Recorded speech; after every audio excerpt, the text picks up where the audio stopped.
awo so hal ɗum woni pullo koye ɗum woni pullo pullo no yaago sanne a yaali min ko jimi sukunu makko ndu no poti weltadande wallahi wallahi ko wiya ko gonga tan noon pullo tan wawi wadde ni ok pullo debbo amplovilla d' accord ɓe mum fo ngam fanuye kuma ɓe ko tukan critiqué wafo duye welenta pelta tukan dogoya whatsapp sanfe yoro ani tiktok sanfe mere ɓe mbiya mbeɗa merni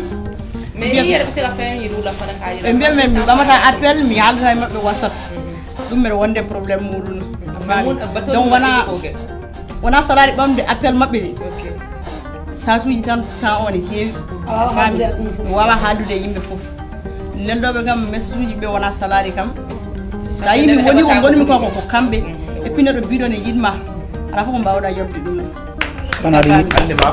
voilà neɗɗo so wi yiiɗa yiidema ene wayno joni tan ko holko doninoɗa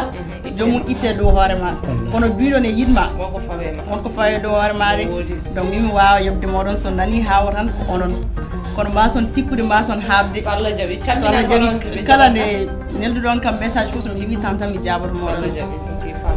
d' accord aw yallah hollumen hitande wonde oɗon jarloɗo jaafo e jikka e jimmo wuuri mi wawa haala no fewi mi salminimon on calminama on juurama e yallah hollumen hitande wonde et puis hon hewɓe kadi wonɓe wiide so tawi komi sénégalais ɓe mbimi wi koɓe malien ɓe mbimi wona malien min kam andaɗumini ko mari pasata kam non